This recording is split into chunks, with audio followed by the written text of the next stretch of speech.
Tanya Plibersek is expected to officially declare her candidacy for the Labor leadership today. Joining me live now is Sky News political reporter Annalise Nilsson. Annalise, shaping up at the moment to be a two-horse race, but we are bracing for the possibility of more joining the fold. For now, it's Albo going out early and Tanya Plibersek today set to join the ranks. That's right, Tom. We're expecting that there will be a few more hands put up, in particular because Anthony Albanese and Tanya Plibersek are both from the left faction of the Labor Party, so there could be some jostling there, but it does seem like Anthony Albanese is the most confident so far. He was first cab off the rank very early on Sunday morning, just as the dust was beginning to settle on their election loss, to come out and say that he wanted to have a tilt at the leadership. Now, we know he went up against Bill Shorten in 2013 for the leadership and came out second, but he did have that broad-based party support, and so with these new leadership rules he might be feeling more confident that he can have a stronger tilt at this time. He was saying that he wants to make sure he comes into the party and leads it to make sure that there is a focus not just on wealth distribution but wealth creation. We need to examine our policies but not our values, because Labor's values are eternal. The values of fairness are at our core.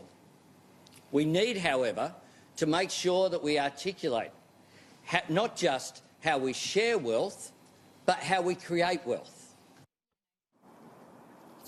Now, Tanya Plibersek has also said that she's considered a tilt at it yesterday. Today we're expecting she will come out and formally say that she is going to go up for the Labor Party leadership. It's an interesting position. She has been deputy leader for quite some time, so it does seem like that she would be in a very strong position to go for the leadership. But there is a lot of soul-searching among the Labor Party members at the moment, in particular about how the issue of Adani played out. We saw in Queensland there was the push to allow the Adani mine to go ahead because they wanted the jobs. Down south, Labor Party faithful were concerned about the implications of climate change, and we saw New South Wales right in the middle getting caught out on that fight, and a number of MPs are saying that they needed greater clarity on that issue to win over voters. Joel Fitzgibbon, Labor MP, saying that it really did have an impact on the election.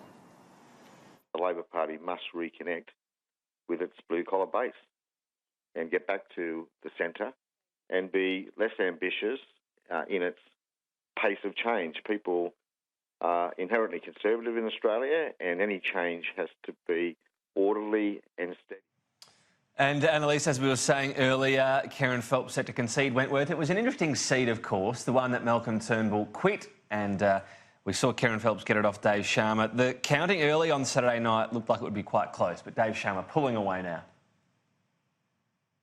Well, it is interesting to see how this seat's fallen. You'll remember during the Wentworth by-election last year that Kerryn Phelps wasn't initially the favourite, but it was that issue of the Israel embassy announcement really hit their voter base hard in Wentworth. We heard many of the voters there saying that they thought it was a very cynical move from the government to make this announcement about moving the embassy. It was seen as a cynical play to appeal to the Jewish voters in that electorate, and so that did really have an impact, which we saw from the early pre-poll voting that was coming out in favour of Dave Sharma. So I think neither candidate was taking that seat for granted. Kerryn Phelps does look like she is going to be ousted. We're expecting to hear from her later today. Dave Sharma is that classic Liberal candidate. He has a strong business background, and it seems like any resentment about the ousting of Malcolm Turnbull has moved on, and there's more of a policy focus in the electorate.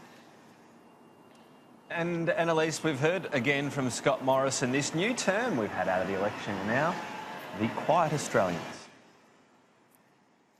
It's going to be a new label for a lot of Australians. Apparently, it's a bit of a jibe at the polling that we saw leading up to the election that was very much showing a Labor victory. The assumption here is that many Australians were feeling like they did want to support a Liberal government and its policies, but weren't as vocal about it, kind of piggybacking off some of the reaction we saw to Brexit, to Donald Trump's victory, that perhaps there are many Australians out there who, like in those countries, don't feel like they can voice their political opinions, but they certainly do at the ballot box. This wasn't about me or the Liberal and National parties. It was about quiet Australians, as I'd referred to them, just out there saying, look, we just want you to do your job. We'll go and keep doing ours. There are some things we want you to focus on, and you've talked about those, and we appreciate that. Lower taxes, ensuring we're investing in hospitals and services, and just taking action on the things we need to.